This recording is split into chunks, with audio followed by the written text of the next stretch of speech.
जय हिंद जय भारत। नमस्कार दोस्तों, आप सभी का दीपक एजुकेशन प्रयागराज में स्वागत है। दोस्तों आज मैं नेक्स्ट टॉपिक लेकर आया हूं सोलर सिस्टम यानी कि सौर मंडल। जैसा कि आपको पता है कि मैं ज्योग्राफी पढ़ा रहा हूं बिल्कुल डिटेल से। पिछले 3 क्लास मैंने आपकी ले चुका हूं ज्योग्राफी से संबंधित। पहली क्लास में मैंने आपको बताया था कि कैसे पढ़ना है, कितने दिन में आपका सिलेबस कंप्लीट होगा और किस किस एग्जाम के लिए महत्वपूर्ण है, और भूगोल का परिभाषा क्या होता है, समान परिभाषा क्या होता है, रिचर्ड के अनुसार क्या परिभाषाएं होती हैं, स्ट्रैबो के अनुसार कौन सी परिभाषा दी गई है। इसके अलावा भूगोल का वर्गीकरण किया गया था और भूगोल को कैसे पढ़ना है, कुल मिलाकर ये सारी बातें मैंने आपको पहली क्लास में बताया था। दूसरी क्लास में मैंने फ्रेंड बताया था कि ब्रह्मांड से उत्पत्ति से संबंधित जो महत्वपूर्ण सिद्धांत दिए गए थे, बिग बैंग थियरी दिए गए थे। इसके अलावा मैंने आपको जियोसेंट्रिक अवधारणा बताया था, हेलियोसेंट्रिक अवधारणा बताया था, अन्य आकाशीय पिंड बताया था और आकाशगंगा एवं निहारिका में डिफरेंस बताया था। आकाशगंगा कितने प्रकार की होती हैं, इन सभी बातों को मैंने दूसरी क्लास में बताया था। तीसरी क्लास में मैंने फ्रेंड आपको बताया था कि तारों का जन्म कैसे होता है, तारों का विकास कैसे होता है, तारों का मृत्यु कैसे होता है, चंद्रशेखर सीमा क्या होती है, टेम्परेचर के आधार पर कौन सा तारा नीला है, कौन सा पीला है, कौन सा लाल है। इस प्रकार से जो सभी प्रश्न पूछे जाते हैं वो मैंने आपको बता दिया। तो आज से हम लोग स्टार्ट कर रहे हैं सोलर सिस्टम यानी कि सौर मंडल। लेकिन उससे पहले मैं ये बताना चाहूंगा कि जो हमारे फ्रेंड टीजीटी देना चाहते हैं या पीजीटी देना चाहते हैं या टेट सुपर टेट देना चाहते हैं या यूपी पीसीएस देना चाहते हैं या अदर स्टेट के पीसीएस जैसे राजस्थान हो गया, एमपी हो गया, बिहार हो गया, छत्तीसगढ़ हो गया, झारखंड हो गया, तो पीसीएस के लिए हो गया सभी महत्वपूर्ण। उसके बाद जो लोग पीईटी यानी कि पेट देने वाले हैं, जो लोग लेखपाल देने वाले हैं, पुलिस देने वाले हैं, एसएससी, बैंक, रेलवे, मतलब कि सभी के लिए एक क्लास आपके लिए महत्वपूर्ण है और फ्री ऑफ कास्ट बिल्कुल आप लोगों को ये क्लास उपलब्ध होगी। और मैंने ये आपको पहले ही क्लास में डिटेल से बता दिया था कि कैसे क्लास चलेंगे। तो आइए इसको नेक्स्ट स्टार्ट करते हैं, सोलर सिस्टम यानी कि सौर मंडल। लेकिन आपको याद रखना है एक पॉइंट कि आपको फ्री ऑफ कास्ट एक क्लास मिलेगी। आपका कार्य केवल इतना है कि आपके आसपास पड़ोस भाई बंधु जो भी आपके हों उन सभी के पास एक क्लास आपको शेयर करना है ताकि उन सभी लोगों को लाभ मिल सके। क्योंकि आप जानते हैं कि टीजीटी पीजीटी का इतनी समय देख रहे होंगे आप, कोर्स बेचा जा रहा है पढ़ाई के नाम पर 3000, 4000, 5000 इस प्रकार से बेचा जा रहा है। तो आपको यहाँ पर बिल्कुल इस चैनल पर फ्री ऑफ कास्ट मिलेगा। आप लोग ज्यादा से ज्यादा केवल शेयर कीजिएगा। आइए समझते हैं सौरमंडल यानी कि सोलर सिस्टम क्या होता है वास्तव में। देखिए यहाँ पर 2 शब्द लिखा हुआ है, एक शब्द लिखा है सौर और दूसरा शब्द लिखा हुआ है मंडल। सौर का आशय है फ्रेंड सूर्य से, सौर का आशय है फ्रेंड से, और मंडल का आशय है फ्रेंड परिवार से। किससे है भैया?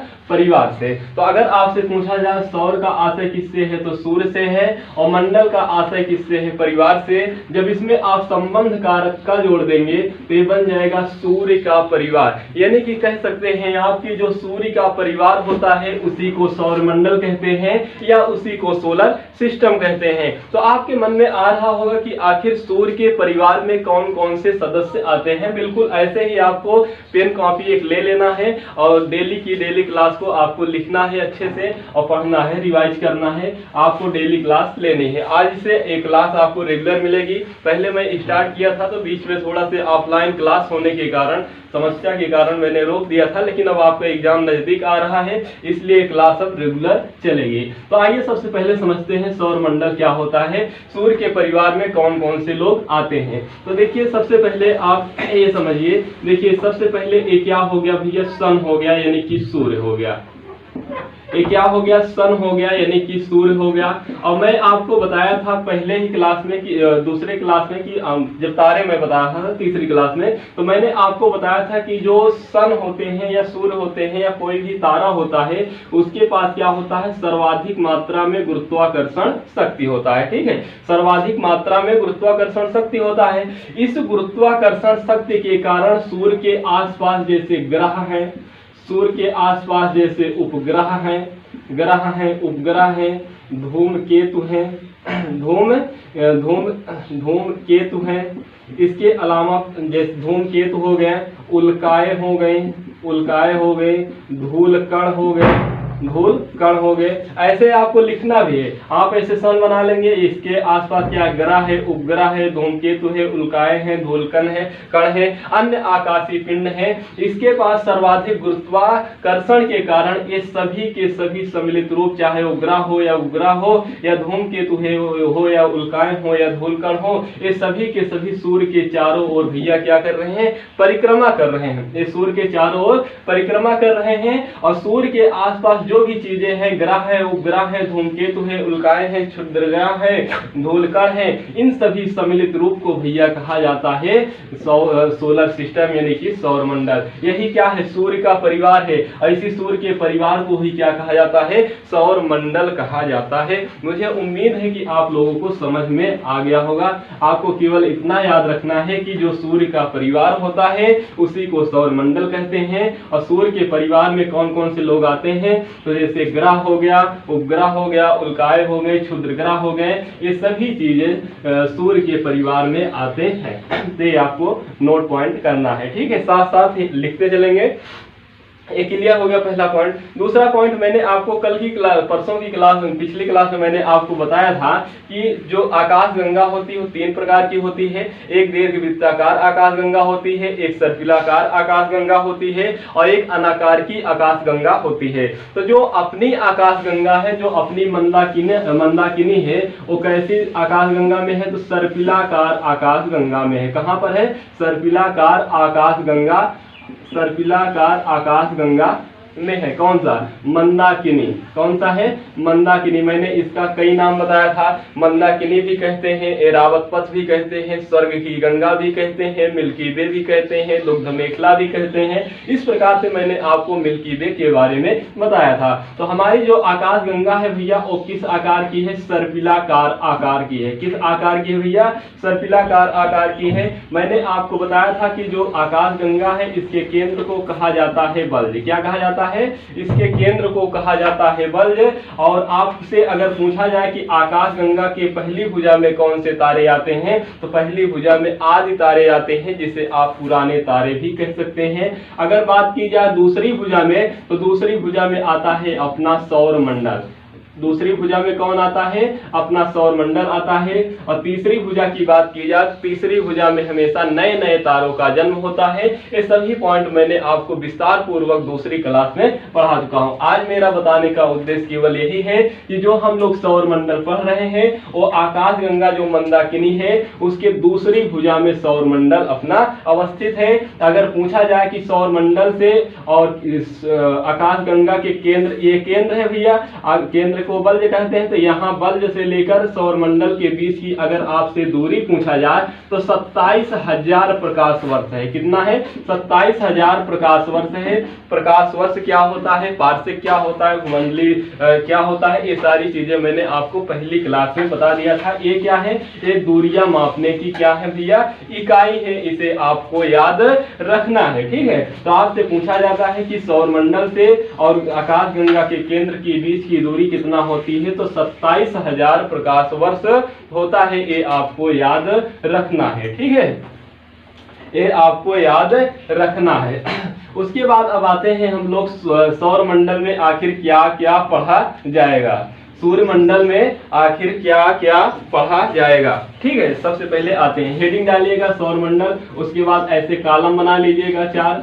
देखिए क्या क्या पढ़ना है। सबसे पहले पढ़ना है सूर्य के बारे में, उसके बाद पढ़ना है ग्रह के बारे में, उसके बाद पढ़ना है उपग्रह के बारे में, उसके बाद पढ़ना है अन्य आकाशीय पिंडों के बारे में, अन्य आकाशीय पिंड के बारे में पढ़ना है। तो सूर्य कितना है भैया, सूर्य तो अपना एक ही है। ग्रहों की बात की जाए तो ग्रहों की संख्या 8 है। उपग्रहों की बात की जाए तो उपग्रहों की संख्या 200 से अधिक है। जब ग्रह पढ़ाएंगे तो साथ साथ में उपग्रह भी पढ़ाते हुए चलेंगे। उसके बाद अन्य आकाशीय पिंडों की बात की जाए भाई साहब, तो इसमें आते हैं जैसे उल्का पिंड हो गया, उल्का पिंड हो गया, धूमकेतु हो गया, धूमकेतु हो गया, तो ETC लिख दे रहे हैं। तो ये सभी क्या है, अन्य आकाशीय पिंडों के अंतर्गत आते हैं। तो हम लोग सौर मंडल में सबसे पहला टॉपिक पढ़ेंगे सूर्य को पढ़ेंगे, उसके बाद हम लोग पढ़ेंगे ग्रह उपग्रह को पढ़ेंगे, फिर पढ़ेंगे अन्य आकाशीय पिंड के बारे में। तो इन सभी चीजों पर बात करना है, लेकिन आज की क्लास में हम लोग पढ़ेंगे संपूर्ण रूप से सूर्य के बारे में। तो आप हेडिंग पहले डालिएगा सूर्य। कौन सी हेडिंग डालेंगे, सूर्य हेडिंग डालिएगा, ठीक है। आप पहली हेडिंग डालिए सूर्य यानी कि सन। ये क्या है भैया, सूर्य है, सूर्य यानी कि सन। इसमें आपको पहला पॉइंट ये याद रखना है कि सूर्य एक तारा है। सूर्य क्या है भैया, सूर्य एक तारा है। आप साथ साथ लिखते चलेंगे, सूर्य एक तारा है। सूर्य एक तारा है जो मंदाकिनी के दूसरे भुजा में अवस्थित है। दूसरे भुजा में क्या है भैया, अवस्थित है। ये आपको पहला पॉइंट याद रखना है। दूसरा पॉइंट आपको याद ये रखना है कि सूर्य एक गैसीय पिंड है। सूर्य एक क्या है भैया, गैसीय पिंड है। सूर्य एक गैसीय पिंड है। साथ साथ लिखते चलेंगे तो ठीक रहेगा, नोट्स भी आपकी बनती रहेगी और कंप्लीट भी हो जाएगा। सूर्य एक गैसीय पिंड है और इसमें अगर पूछा जाए तो हाइड्रोजन की मात्रा, तो हाइड्रोजन की मात्रा है 74.5% है, 74.5% है। हीलियम की मात्रा पूछा जाए तो 23.4% है और अन्य की मात्रा पूछा जाए तो 2% है। कितने प्रतिशत है भैया, 2% है। इसे आपको याद रखना है। अगर आपसे पूछा जाए कि जो हमारा सूर्य है और आकाशगंगा यानी कि मंदाकिनी का कितने वर्षों में एक चक्कर पूरा करता है, तो 25 करोड़ वर्ष में एक चक्कर पूरा करता है। कितने वर्ष में, 25 करोड़ वर्ष में। इसी को कहा जाता है एक ब्रह्मांड वर्ष कहा जाता है। क्या कहा जाता है भैया, एक ब्रह्मांड वर्ष कहा जाता है। इसको मैंने आपको पहले बता चुका हूं, लेकिन यहाँ से आप फिर से लिख लीजिए। जो हमारी आकाशगंगा है, सर्पिलाकार की जो आकाशगंगा है, इसके यहाँ पर केंद्र है, तो यहाँ पर दूसरी भुजा में है हमारा सौरमंडल। तो सौर मंडल भी क्या कर रहा है, इसके चारों ओर परिक्रमा कर रहा है। और यह जो परिक्रमा कर रहा है, इसको पर एक चक्कर यहाँ से लेकर एक चक्कर यहाँ तक लगाने में कितने वर्ष लगते हैं, 25 करोड़ वर्ष का समय लगता है। इसी को एक ब्रह्मांड वर्ष के नाम से जाना जाता है। ये आपको याद रखना है, ठीक है, ये आपको याद रखना है। अब ये इतना लिख लिए हैं, स्क्रीनशॉट ले लीजिएगा। हाँ, अब आराम से लिख लीजिएगा, ठीक है भैया, साथ साथ में लिखते चलेंगे, ठीक रहेगा। आइए नेक्स्ट देखते हैं। तो सूर्य क्या, अब हेडिंग डालिएगा सूर्य की संरचना यानी कि स्ट्रक्चर ऑफ सन। हेडिंग डालिएगा स्ट्रक्चर ऑफ सन यानी कि सूर्य की संरचना। सूर्य की संरचना हेडिंग डालेंगे। इसमें 2 कॉलम बनाइएगा। सूर्य की संरचना में 2 कॉलम बनाना है। पहले कॉलम में लिखिएगा आंतरिक भाग यानी कि इंटरनल पार्ट। दूसरा लिखिएगा बाह्य भाग यानी कि एग्जैक्ट पार्ट। तो आपको लिखना है, देखिए आंतरिक भाग में कौन कौन से आते हैं, बाह्य भाग में कौन कौन से आते हैं। तो अगर आंतरिक भाग की बात की जाए तो इसमें सबसे पहले आता है कोर आता है। कौन आता है भैया, इसमें सबसे पहले आता है कोर। दूसरे नंबर पे बात की जाए तो यहाँ पर आता है विकिरण मेखला। कौन सा आता है, दूसरे नंबर पे आता है विकिरण मेखला आता है। इसे आपको याद रखना है। दूसरे नंबर पे कौन सा आता है भैया, दूसरे नंबर पे आता है विकिरण मेखला आता है। तीसरे नंबर पे आता है संवहन मेखला। कौन आता है, संवहन मेखला। तो पहले नंबर पे विकिरण मेखला आता है। दूसरे नंबर पे संवहन मेखला आता है। अगर तीसरे नंबर की बात की जाए जो बाह्य में आता है, इसी को कहा जाता है प्रकाश मंडल या इसी को आप फोटोस्फीयर भी कह सकते हैं। जो हमें सूर्य दिखाई देता है वास्तव में यही प्रकाश मंडल होता है। इसी को हम लोग देखते हैं। और चौथी परत की बात की जाए तो चौथी पर यहाँ ये चौथी हो गई। यहाँ पर 5वीं परत की बात की जाए इसे वर्णमंडल कहते हैं। क्या कहते हैं, वर्णमंडल कहते हैं या इसी को क्रोमोस्फेयर कहते हैं। जो लोग लिखना चाहें लिख सकते हैं। अगर 6वें नंबर पे बात की जाए तो इसे कोरोना कहते हैं। अभी कोविड-19 वाला कोरोना नहीं है, बल्कि ये सूर्य की सबसे बाहरी वाला परत है। इसी को सूर्य का मुकुट भी कहते हैं, इसी को सूर्य का किरीट भी कहते हैं। इसे आपको याद रखना है, आप लोग लिख लीजिएगा। इस कोरोना को क्या कहते हैं? सूर्य का मुकुट भी कहते हैं, सूर्य का किरीट भी कहते हैं। तो देखिए वैज्ञानिकों ने, देखिए जैसे पृथ्वी के आप आंतरिक संरचना जब पढ़ने लगते हैं तो उसमें तीन प्रकार की परत पाई जाती है। जैसे कोर पाया जाता है, मेंटल पाया जाता है और क्रस्ट, यानी कि क्रस्ट, मेंटल और कोर, तीन प्रकार की परतें पाई जाती हैं। वैसे ही सेम क्या होता है कि सौरमंडल यानी कि सूर्य में भी क्या होता है कि 6 प्रकार की परतें मुख्य रूप से पाई जाती हैं। वैसे बहुत सारी परतें पाई जाती हैं, लेकिन मुख्य रूप से वैज्ञानिकों ने 6 परतों को खोजा है। उसे भी 2 भागों में विभाजित किया गया है, एक आंतरिक भाग और दूसरा कौन सा? बाह्य भाग। यानी कि जो ये सूर्य है तो सूर्य के अंदर 3 परत तो अंदर है और 3 परत क्या है? बाहर की तरफ है। यही क्या हो गए? परत हो गई। तो सबसे अंदर वाली परत को कहते हैं कोर, और इसके बाद जो परत आती है उसे विकिरण मेखला कहते हैं। उसके बाद जो परत आती है उसके संवहन मेखला कहते हैं। उसके बाद जो परत आती है उसे प्रकाश मंडल कहते हैं। उसके बाद जो आता है उसे वर्णमंडल कहते हैं या क्रोमोस्फेयर। उसके बाद जो आती है परत उसे कोरोना कहते हैं। तो अगर आपसे पूछा जाए सूर्य का सबसे अंतरतम भाग को क्या कहते हैं, तो कोर कहते हैं। अगर पूछा जाए सूर्य के सबसे बाह्य वाले भाग को क्या कहते हैं, तो इसे क्या कहते हैं? कोरोना कहते हैं। इसे आपको याद रखना है, ठीक है, इसे आपको याद रखना। अब आइए डिटेल से हम लोग समझते हैं मानचित्र के माध्यम से। क्योंकि मानचित्र के माध्यम से जब तक आप नहीं समझेंगे तब तक याद नहीं होगा। इसे आप लोग अच्छे से नोट कर लीजिएगा। उसके बाद अब मेरे साथ मैप बनाइएगा, एक मानचित्र बनाइएगा सूर्य का, ठीक है, एक सूर्य का मानचित्र बनाइएगा। देखिए मैंने आपको बताया कि सबसे पहले आप देखेंगे जो बिल्कुल अंदर, सबसे पहले आप देखेंगे तो कौन सी परत है? इस परत को क्या कहते हैं? सबसे अंदर वाली परत को। देखिए सबसे अंदर वाली परत है। अगर आपसे पूछा जाए इस परत को क्या कहते हैं, तो इस परत को भैया कोर कहते हैं। क्या कहते हैं? कोर कहते हैं, कोर कहते हैं। अगर इसका टेम्परेचर पूछा जाए यानी कि तापमान पूछा जाए तो इसका तापमान कितना होता है? 15 मिलियन डिग्री सेल्सियस होता है, या इसी को आप कह सकते हैं 1.5 करोड़ डिग्री सेल्सियस। आप इसे भी कह सकते हैं, मतलब 1.5 करोड़ डिग्री सेल्सियस भी कह सकते हैं, 15 मिलियन डिग्री सेल्सियस कहते हैं। इसीलिए यहाँ पर क्या होता है, जो हीलियम है, जो हाइड्रोजन है, उस किस में बदल रहा है? हीलियम में बदल रहा है। और यही क्या होता है? नाभिकीय संलयन की यहीं पर क्रिया होती है। और जब नाभिकीय संलयन की क्रिया होती है तो यहीं से क्या होता है? ऊर्जा निकलता है ताप के रूप में। और इसी ताप और ऊर्जा से ही क्या होता है? पूरा का पूरा पिंड चमकने लगता है। और ऐसे ही चमकते हुए पिंड को क्या कहते हैं भैया? तारा कहते हैं। ये मैंने आपको दूसरी क्लास में बताया था, ये मैंने आपको दूसरी या तीसरी क्लास में बताया था। तो ये आपको याद रखना है। यहाँ पर हाइड्रोजन हीलियम में बदल रहा है, यानी कि यहाँ पर नाभिकीय संलयन की क्रिया हो रहा है। क्या हो रहा है? नाभिकीय संलयन की क्रिया हो रहा है, संलयन की क्रिया हो रहा है। ये आपको याद रखना है। तो ये पहली परत हो गई कोर। ये कौन सी परत हो गई? कोर हो गई।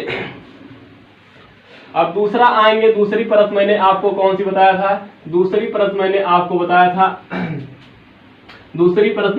बताया था विकिरण मेखला। कौन सा बताया था? विकिरण मेखला। दूसरी परत मैंने आपको बताया था विकिरण मेखला। विकिरण मेखला की बात की जाए तो यहाँ से आप देखेंगे ऐसे, ये मान लीजिए दूसरी परत हो गई। तो यहाँ से क्या होता है? ऊर्जा, जो इसके अंदर से ऊर्जा निकलती है वो बाहर की ओर प्रवाहित होती है। जो ऊर्जा होती है वो किस साइड जाती है भैया? बाहर के साइड प्रवाहित होती है। तो ऊर्जा बाहर की ओर प्रवाहित होती है। इसे आपको याद रखना है कि विद्युत चुंबकीय रूप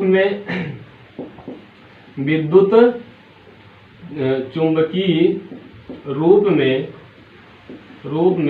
ऊर्जा बाहर निकलती है। कहाँ निकलती है भैया? ऊर्जा बाहर की ओर निकलती है। इसे आपको याद रखना है। उसके बाद आता है तीसरी परत। कौन सी आती है भैया?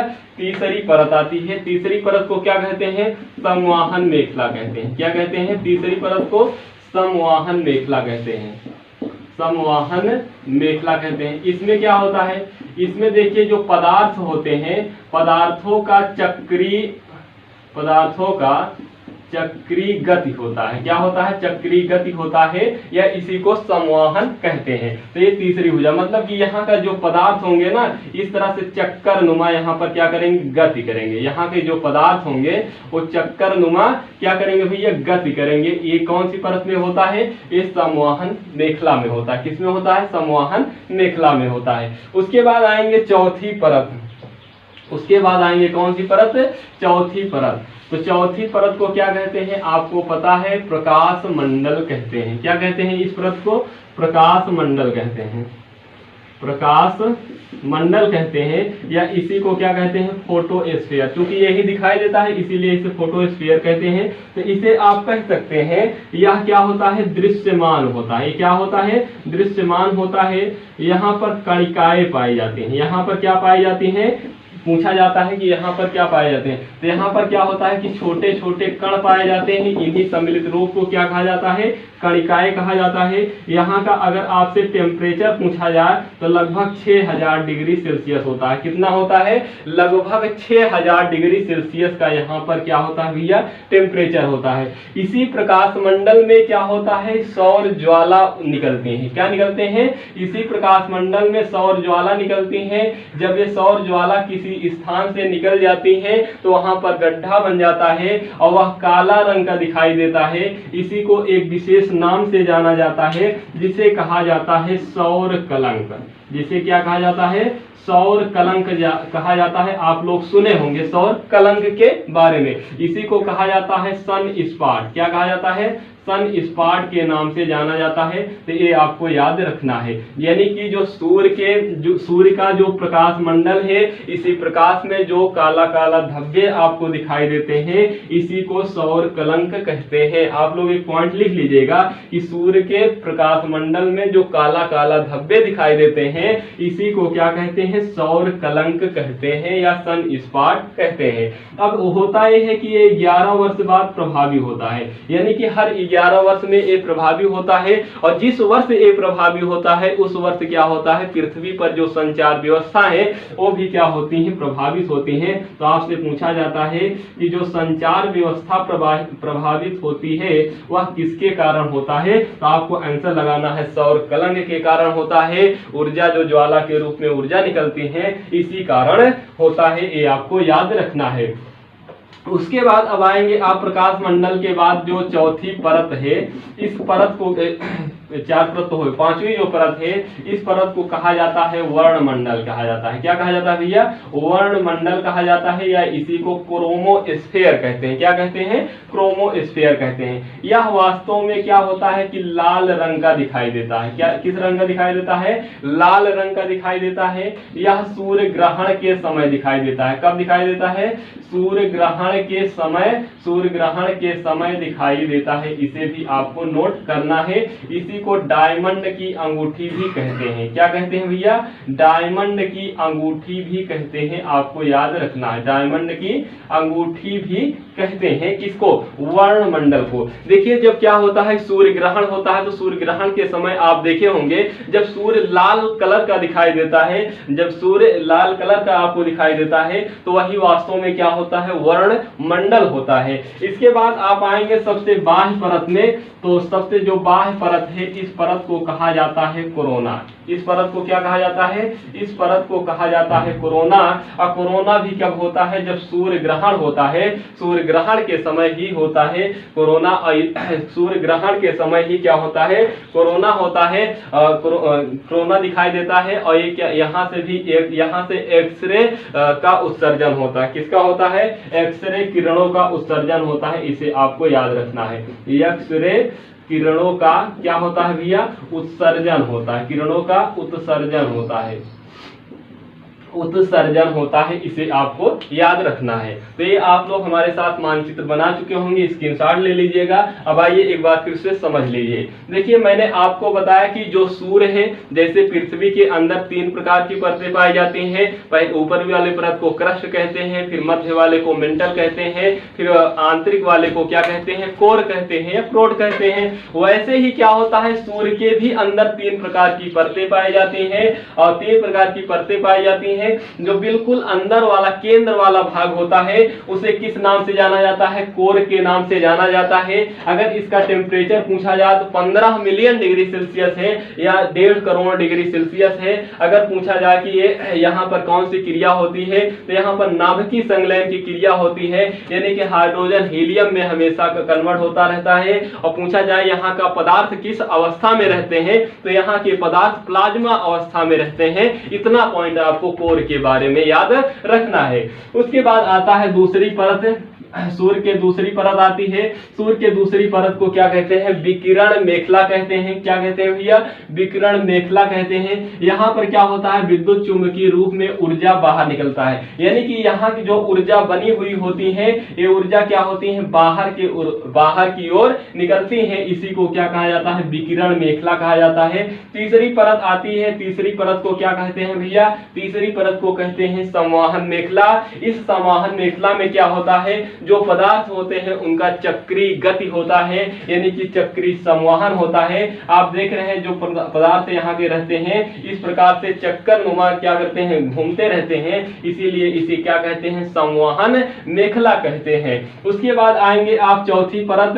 तो चौथी परत को क्या कहते हैं? प्रकाश मंडल कहते हैं या इसी को फोटोस्फीयर कहते हैं। ये दृश्यमान होती है, यानी कि जो हम लोग सूर्य को देखते हैं उस जो सूर्य को देखते हैं इसी प्रकाश मंडल वाली परत को ही देखते हैं। हम लोग सुबह से लेकर शाम तक जिस सूर्य को देखते हैं, जो सूर्य है उसका किस भाग को हम लोग देखते हैं? प्रकाश मंडल वाले भाग को देखते हैं।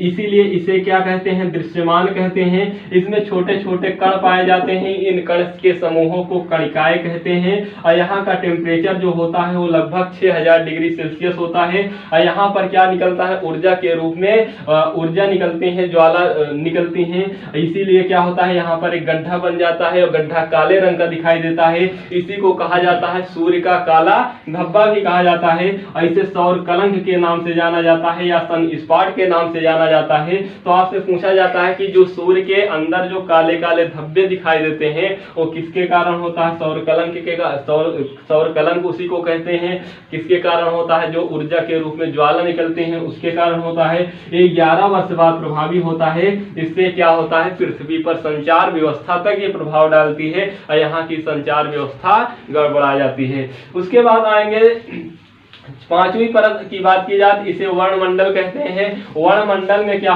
इसे वर्णमंडल कहते हैं। वर्णमंडल किस रंग का दिखाई देता है? लाल रंग का दिखाई देता है। सूर्य ग्रहण के समय ये दिखाई देता है। इसे डायमंड की अंगूठी के नाम से भी जाना जाता है। तो अगर आपसे पूछा जाए डायमंड की अंगूठी किस परत को कहा जाता है तो वर्णमंडल परत को कहा जाता है। आपसे पूछा जाए कि किस परत को कौन सी परत लाल रंग की दिखाई देती है तो वर्णमंडल दिखाई देती है। ये किस समय दिखाई देती है तो सूर्य ग्रहण के समय दिखाई देती है। तो ये आपको याद रखना है। उसके बाद आप जाएंगे बिल्कुल लास्ट में, तो लास्ट वाली परत यानी कि सबसे बाह्य वाली परत को क्या कहते हैं? कोरोना कहते हैं। इसमें से क्या होता है? एक्सरे किरणों का उत्सर्जन होता है।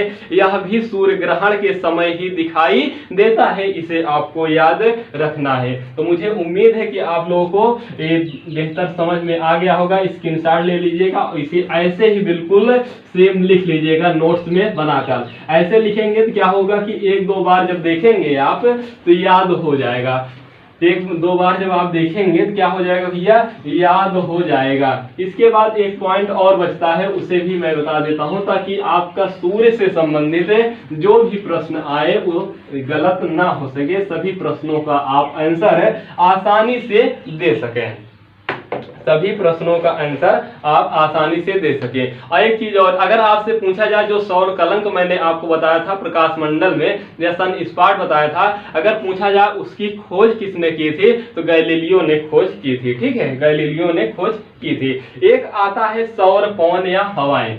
एक आता है कौन सा पॉइंट? सौर पवन या हवाएं। सौर पवन या हवाएं। सौर पवन या हवाएं। देखिए सूर्य से क्या होता है? सौर पवन या हवाएं चलती रहती हैं। ये मान लीजिए भैया क्या है, ये सूर्य है। ये क्या है भैया, ये मान लीजिए सूर्य है, यानी कि इसी को क्या कहते हैं, सन कहते हैं। ये सूर्य हो गया अपना क्या हो गया, सूर्य हो गया। यहां से आप देखेंगे तो यहां से लगातार क्या होता है, आवेशित कण प्रवाहित होते रहते हैं। कौन से कण प्रवाहित होते रहते हैं, आवेशित कण प्रवाहित होते रहते हैं। आवेशित कण में कौन कौन से आते हैं, जैसे इलेक्ट्रॉन हो गया, जैसे इलेक्ट्रॉन हो गया, जैसे प्रोटॉन हो गया, ये सब क्या होते हैं, आवेशित कण होते हैं। तो सूर्य से लगातार जो ये आवेशित कण यानी कि इलेक्ट्रॉन और प्रोटॉन की जो ये धारा चलती रहती है, इसी को सौर पवन कहते हैं या इसी को सौर हवा के नाम से जाना जाता है। तो ये आपको याद रखना है। उसके बाद होता ये है कि जो ये हमारी पृथ्वी है, जो ये क्या है भैया, हमारी पृथ्वी है, ये पृथ्वी है।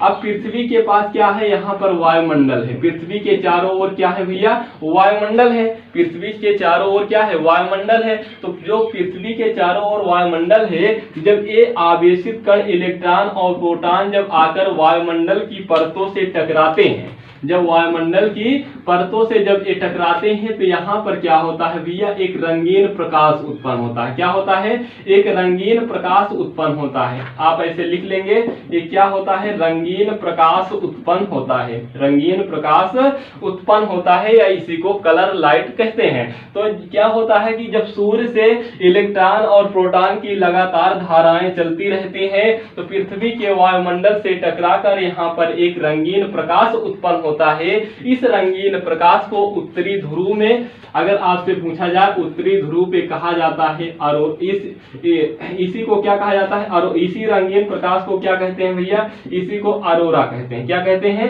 इसी को अरोरा कहते हैं। और इसी अरोरा को उत्तरी ध्रुव पे कहा जाता है अरोरा बोरियोलिस, अरोरा बोरियोलिस कहा जाता है। और इसी को दक्षिणी ध्रुव पे कहा जाता है अरोरा ऑस्ट्रियोलिस। क्या कहा जाता है, अरोरा ऑस्ट्रियोलिस कहा जाता है, ऑस्ट्रियोलिस कहा जाता है, ऑस्ट्रियोलिस।